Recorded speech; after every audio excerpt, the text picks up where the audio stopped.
Thank you very much, Grégoire. Well, I have two very short comments or question, perhaps, that we could discuss a little bit later.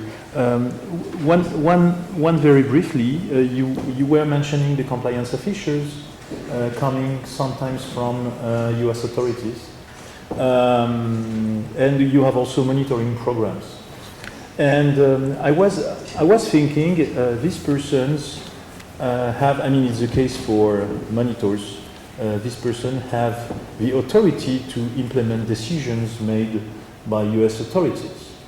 And when we are discussing about the extraterritoriality of financial sanctions, we usually discuss the question of the extraterritoriality of law or normative extraterritoriality, but we do not really consider that there is an enforcement extraterritoriality.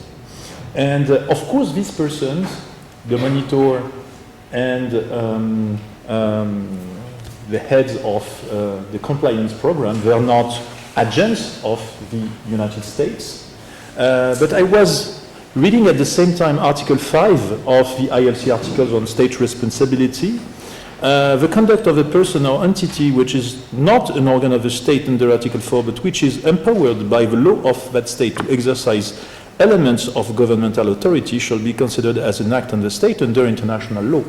So, to some extent, we can consider, at least for monitors, but perhaps with a more sociological approach when it comes to former US officials working in the compliance sector, perhaps we can consider that there is an extraterritorial enforcement of US law. I know, Emmanuel, perhaps I will say a word. Yeah. You will say a word about this. I know it's not your opinion, but this is just an idea that I had in mind when you were mentioning this. You were also mentioning the question of,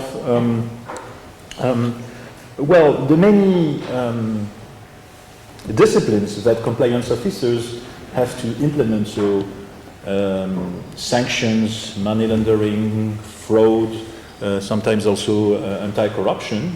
And what's interesting about these disciplines, more or less when we compare on the one hand sanctions and on the other hand money laundering and terrorist financing and anti-corruption, is that money laundering and anti-corruption are global disciplines.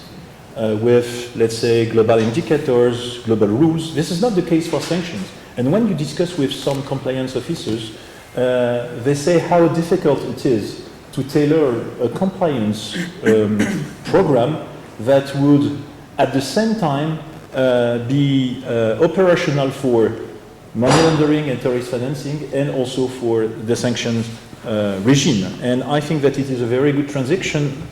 I'm sorry for Paolo's presentation, because he's going to discuss more specifically the connections and synergies between the sanction regimes and the money laundering and terrorist financing regime. You have the floor.